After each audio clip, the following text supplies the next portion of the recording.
Monday, March 13th, 2020. In our lead stories, nationally, GG to appoint a leader of the opposition in the wake of ECSC ruling against Mr. Douglas, and Canada to set a new date for biometric processing for visa applications. Regionally, Caribbean's first coronavirus death is recorded in Guyana. Internationally, Canadian PM Trudeau's wife tests positive for coronavirus. And in sports, Australia beats New Zealand in first match of ODI series. We'll have the details of these and other stories after this message.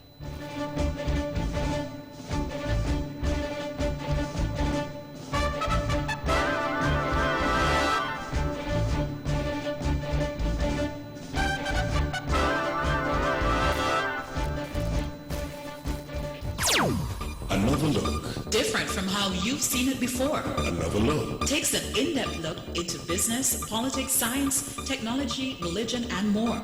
Another look. Featuring documentaries from the BBC, regional features, and local ones too. Another look. Every Monday at 3 p.m. on the Eastern Caribbean's Powerhouse. Wow.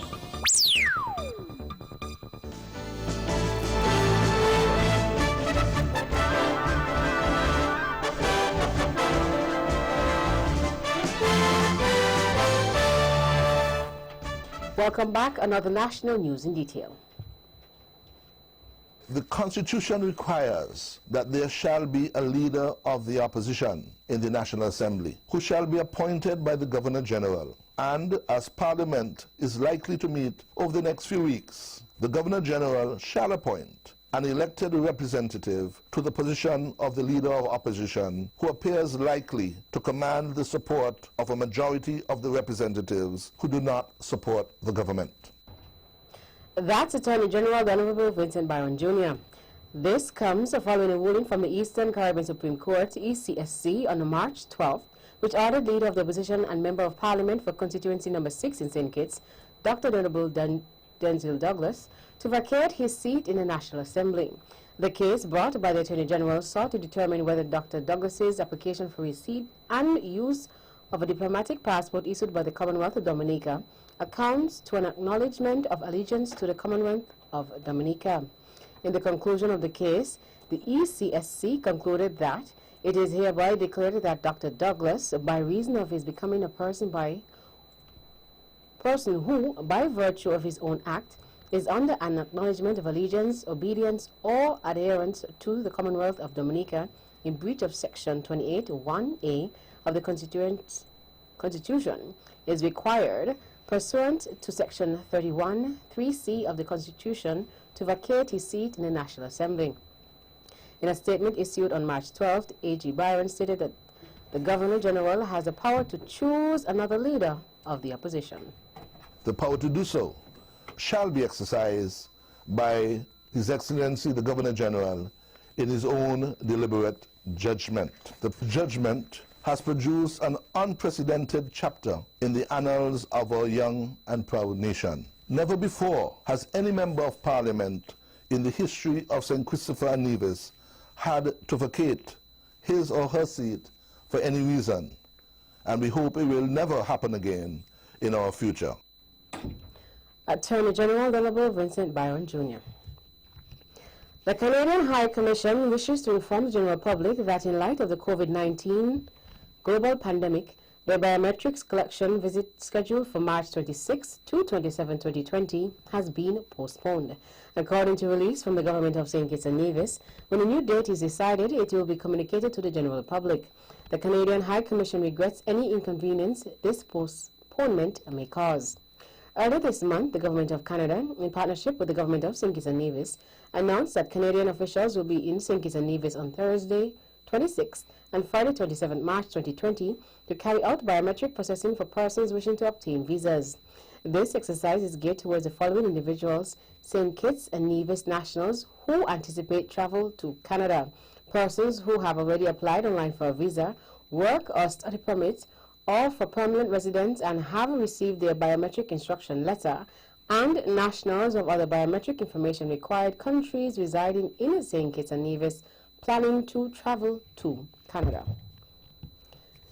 The Nevis CNC Ports Authority, in conjunction with the St. Kitts and Nevis Customs and Excise Department, Nevis Division, and the St. Kitts and Nevis Immigration Department, Nevis Division, have implemented a series of initiatives to prevent and combat the possible spreading of the COVID-19 infection to the general public. Operations Manager at the Vance W.A. International Airport, VAIA, Mikhail Manners, outlined the initiatives undertaken by the NASPA. Some of the measures include having a designated healthcare facility that will be monitored by healthcare officials stationed at the Charleston port and the VAIA. A nurse will be stationed at the VAIA to monitor each international flight and provide each passenger with proper health screenings. All international passengers arriving at the ports of entry, namely the Charleston Seaport and the VAIA, will be subjected to medical screening by health officials by the Ministry of Health in the Nevis Island Administration, NIA.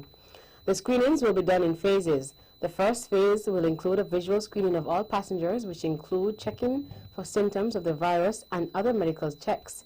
The next phase will include a series of questions to retain a thorough travel history from passengers to ensure transparency and accuracy.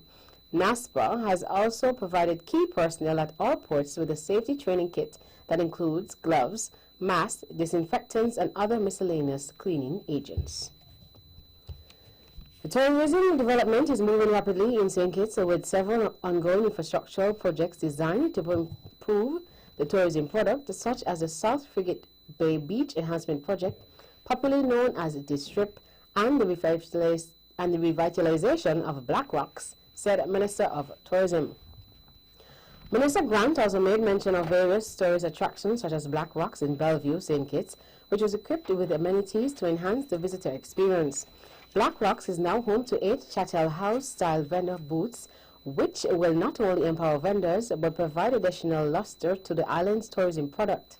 It is also equipped with 2 bars, viewing platforms, stalls for the primate petting vendors, and persons selling local fruit, vegetables, and preserves. The venue is also equipped with a new bathroom facility which caters to males, females, as well as persons with special needs. The South Frigate Bay Enhancement Project was commissioned in November 2016 to revitalize the Strip experience, making it more viable and sustainable by improving its infrastructure and security, as well as its identity on a whole. It is a joint effort between the Government of National Unity and the CARICOM Development Fund, CDF. Team Unity's caretaker for constituency number 3, West Barstier, Senator the Honorable Akila Byron Nisbet, received massive endorsement from the Team Unity Cabinet on Thursday, March 12th, when Boyd's Village was the venue of the latest Vision 2020 and Beyond walkthrough. Prime Minister Dr. Honorable Timothy Harris stated that, "We want to say a special thank you to all the residents of Boyd's for giving us a warm welcome and for taking the opportunity to share with us their concerns and their expectations." And Dr. Harris, who is also the National Political Party of the People's Labour Party, PLP, one of 3 political parties in the Team Unity administration, added, "We want them to know we welcome the opportunity to serve, and in particular, it was a pleasure recommending the candidacy of Senator Akila Byron Nisbet as Team Unity's representative for the people of West Barstier." Senator the Honorable Akila Byron Nisbet, who also serves as the Deputy Speaker of the National Assembly, is the Deputy National Political Leader of the PLP and also the Chairperson of the PLP's Constituency Number 3 Executive Branch. The Department of Gender Affairs, in celebration of International Women's Day, paid tribute to women who have made significant contributions to the development of the country in various fields of endeavor, and also recognized those women who are providing real-life solutions in a quiet way in their homes and workplaces, away from the stages and the spotlight, said Executive Officer within the Department of Gender Affairs, Sharon Warner. The award ceremony was held on March 6th at the Sir Cecil Jacobs Auditorium at the Eastern Caribbean Central Bank, ECCB. Mrs. Warner stated that the department believes that women must be recognized for their contributions, generosity, and courage, whether it be advocating for change through their impacts and influence as role models within the community, caring for children, or promoting the legal rights of women. Mrs. Warner added that through collective actions, everyone, everywhere can make positive gains towards women's equality. The second annual Youth Art Exhibition is now open to the public following a successful launch on Wednesday, March 11th. The exhibition is organized by the Department of Youth Empowerment and features pieces of arts by young people between the ages of 12 and 35 years. The pieces capture three thematic areas: I Am Wing, SKN Proud, and Buckley's Uprising, and are mounted at the St. Christopher National Trust. To this end, many of the submissions prominently feature the national colors of green, yellow, black, white, and red. They are colorful depictions of nature, sites of interest, and historical events that portray the artist's creativity. The Youth Art Exhibition is open for public viewing at the National Museum on the Bay Road from 9 a.m. to 5 p.m., Mondays to Thursdays. On Fridays, the office closes at 4 p.m., and on Saturdays at 1 p.m. The art pieces are available for purchase. The exhibition ends on March 27, 2020. The work that we have on display is astonishing. They are impressive, and it is a testament to the resilience, perseverance, commitment, skills, and creativity of our young people across St. Kitts and Nevis. Acting Director of the Department of Youth Empowerment, Pierre Librad, noted at last evening's opening ceremony. Permanent Secretary in the Ministry of Youth, Sports and Culture, Darrell Lloyd, congratulated the high school students and provided individuals that participated in the exhibition. The Permanent Secretary urged adults and stakeholders to support the nation's youth in the pursuit of positive activities. And finally, 16,725 visitors, 11,795 passengers, and 4,930 crew from 5 cruise liners were in St. Kitts earlier this week, indicating that tourism in the Federation continues to shine. The Norwegian Gem, with 2,471 passengers and 1,096 crew, the Symphony of the Seas, with 5,797 passengers and 2,198 crew, and the Azura, with 3,010 passengers and 1,185 crew, docked at Port Zante, while the Sea Dream 2, with 100 passengers and 93 crew, anchored at South Friars Bay on Tuesday, March 10th. The Seabourn had a sea berthed on March 9th at Port Zante with 417 passengers and 358 crew. On July 16, 2018, St. Kitts and Nevis made history by being recognized by Florida Caribbean Cruise Association, FCCA, as a marquee tourist destination with the arrival of the 1 millionth cruise passenger to its shores. St. Kitts and Nevis was recently named the Cruise Destination of the Year by Caribbean Journal in the publication's Caribbean Travel Awards 2020. That's the national news segment. You can visit our website at www.vonradio.com or check us out on Facebook at Von Radio or our Von Radio YouTube channel for these and other stories. This from across the region is next.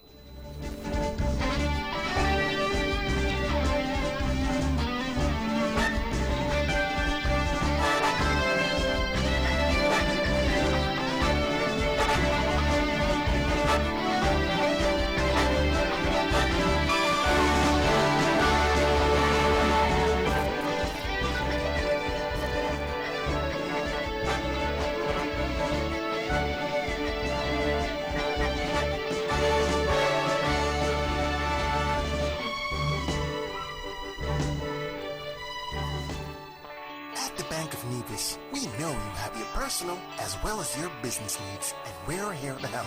Our knowledgeable staff will work with you to help you achieve the financial success that you or your company needs in a competitive market. We offer solutions to make your banking experience easier, like our savings and checking accounts. Be sure to ask about our youth savings accounts and our Bank of Nevis Gold Club.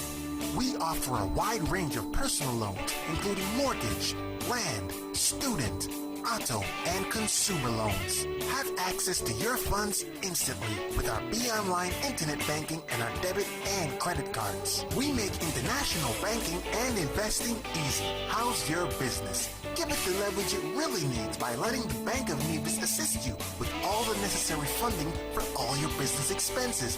It's that easy. What are you waiting for? The Bank of Nevis Limited, improving the quality of life. Like us on Facebook at www.facebook.com/The Bank of Nevis.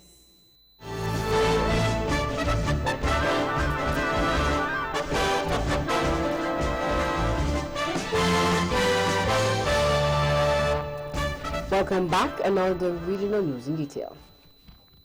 Guyana's first confirmed case of coronavirus has also turned out to be the first death in the Caribbean related to the disease. The Public Health Ministry confirmed that the 52-year-old woman who died at Georgetown Public Hospital yesterday did have the virus, which is now responsible for more than 4,300 deaths across the globe. The middle-aged woman had arrived in Guyana from the United States on March 5th and was taken to the hospital on Tuesday with severe respiratory illness. She died Wednesday morning, several hours before the COVID-19 test results had returned.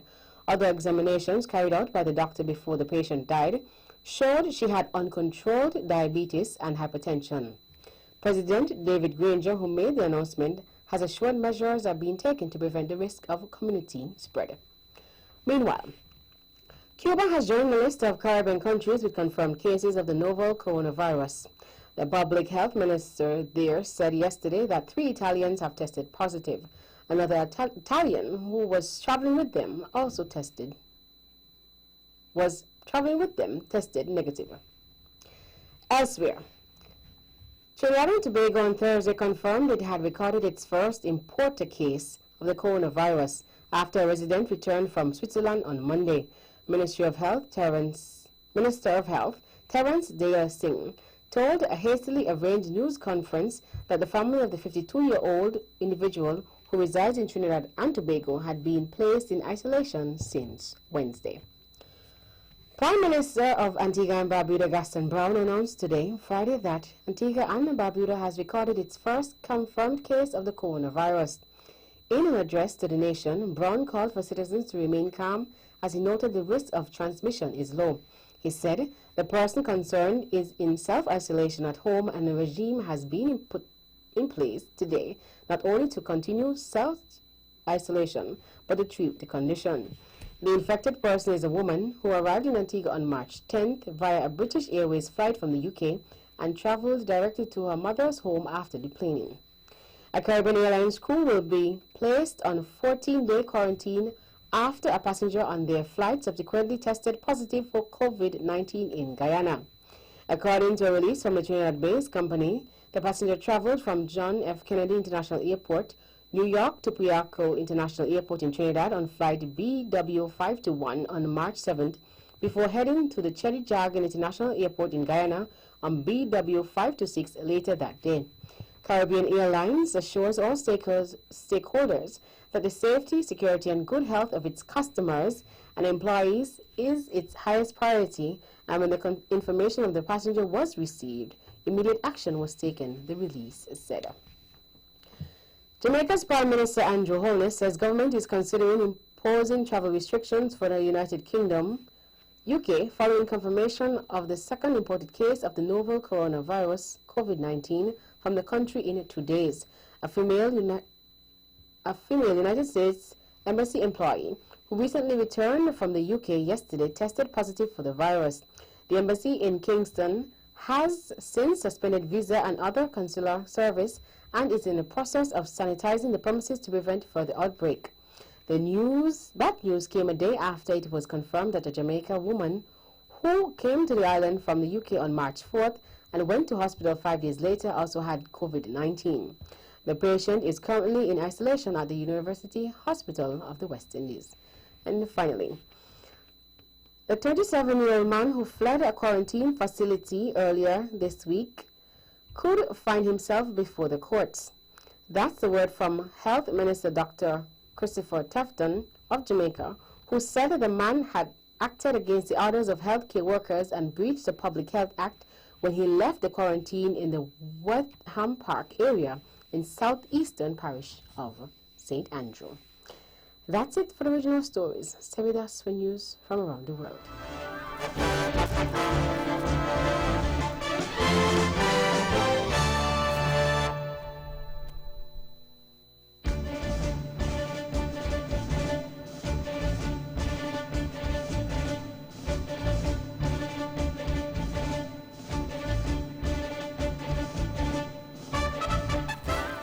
Welcome back, and now the international news in detail. Sophie Gregoire Trudeau, wife of Canadian PM Justin Trudeau, has tested positive for coronavirus after returning from a trip to London. A statement from the PM's office says she will remain in isolation for the time being. She is feeling well, is taking all the recommended precautions, and her symptoms remain mild, the office said. The couple is now self-isolating.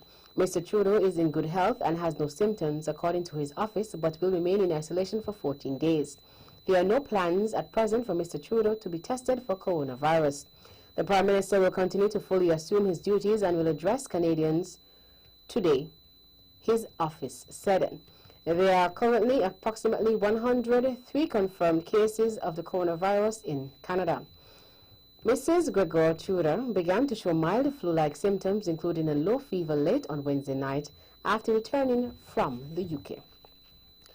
U.S. President Donald Trump has declared a national emergency to help handle the growing outbreak of coronavirus. The order allows the federal government to tap up to $50 billion in emergency relief funds to help state and local health officials. The move loosens medical insurance regulations and could speed up the creation of new hospitals and the search for new treatments. There are 1,701 confirmed cases of COVID-19 in the U.S. and 40 deaths. Several U.S. states have taken measures to stem the inflation rate, including banning large gatherings, sporting events, and closing schools. The virus originated in China last December, but Europe is now the epicenter of the global pandemic, the head of the World Health Organization has said. As of today, March 13th, 5,397 people around the world have died from the virus and 144,046 cases were recorded. An investigation into a political scandal in Northern Ireland that led to the 2017 collapse of the power-sharing agreement has said there were systematic shortcomings, but the corruption was not to blame. The report said considered the role played by officials and the pro-British unionist leader, Arlene Foster, in a renewable energy scheme. Power-sharing arrangements aim to reduce the risk of civil conflict by guaranteeing potentially warring parties a role in a country's government, thus lessening the stakes of political contestation. More in this BBC report. The scheme offered generous subsidies to use renewable fuel, but they were worth more than the fuel cost, so the more people burned, the more they earned. This created an incentive to turn on boilers just to earn revenue. The report said there was no corruption, but some behaviour was unacceptable. It said errors, omissions and a lack of attention and oversight by civil servants, advisers and ministers were to blame. The First Minister, Arlene Foster, who ran the department that implemented the scheme, apologised for her mistakes. That brings us to the end of our news segments. Latest in sports is next.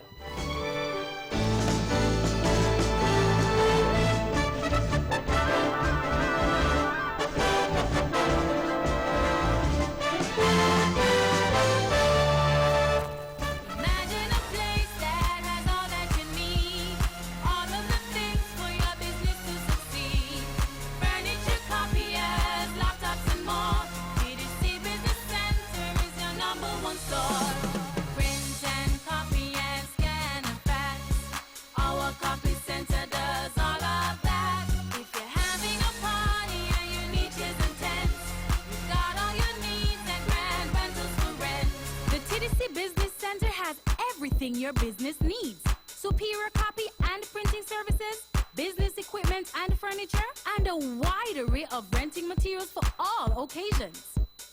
TDC Business Center, providing solutions that work.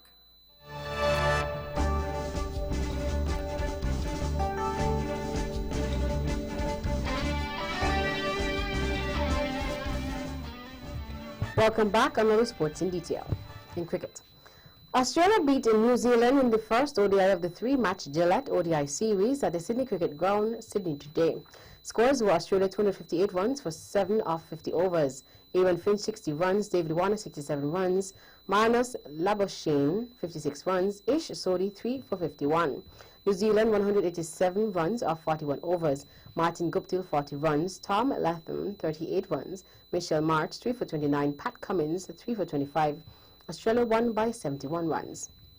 In more cricket, New Zealand's 2020 captain Sophie Devine has been appointed to lead the Birmingham Phoenix women's team in the inaugural 100 tournament. The world's top all-rounder will take charge against Manchester Originals at New Road, Worcester on July 22nd. Birmingham is a place close to my heart, having had a couple of years with Warwickshire, said the 30-year-old. In football, U.S. Soccer President Carlos Cordero has resigned after taking responsibility for offensive language used in court papers submitted in an equal pay case. The paper said the U.S. women's team were less skilled and had fewer responsibilities than their male colleagues. It prompted player protests during the USA's She Believes Cup win over Japan. My one and only mission has always been to do what is best for our federation, said Cordero. All major sport in the United States has been suspended among the coronavirus outbreak. The NBA has announced that all matches will be suspended from Thursday until further notice after a Utah Jazz player, Rudy Gobert, tested positive. The NHL and MSL later announced the stoppage of its respective seasons, the latter for 30 days. The MLB has delayed the sport of its 2020 season by at least 2 weeks due to the national emergency. The other U.S. major sports league, the NFL, is currently in its off-season. Although the 2020 draft in Las Vegas is scheduled to start on 23rd April. Men's and women's college basketball has also been cancelled just a day after it was announced it would initially continue without spectators. The NCAA, the governing body of U.S. college sport, announced the Division I men's and women's tournaments will be cancelled in addition to remaining winter and spring NCAA tournaments. The Division I men's basketball tournament, known as March Madness, is one of the biggest and most popular sport events in the United States. And finally, in local sports, the V&J's preschool held its sports meet on Tuesday, 10th March, on the grounds of the Elizabeth Pemberton Primary School under the patronage of Randice Chapman. Final point standings were Red House 202 points, Green House 198 points, and Gold House 137 points. That's it for sports. The general weather forecast is next.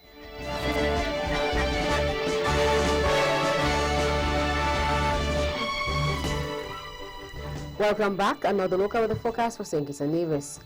Weather tonight will be partly cloudy with a 20% or a slight chance of showers.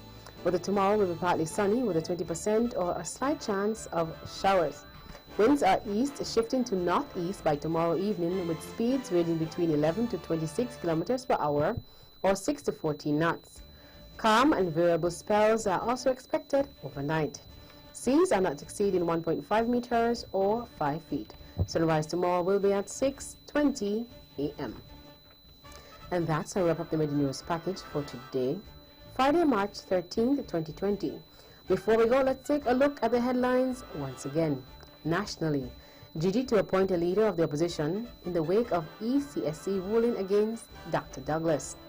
And Canada to set a new date for biometric processing for visa applications. Regionally, Caribbean's first coronavirus death is recorded in Guyana. Internationally, Canadian PM Trudeau's wife tests positive for coronavirus. And in sports, Australia beats New Zealand in first match of ODI series. On behalf of the rest of the news team, I am Tashan Tyson, wishing you a safe and enjoyable weekend.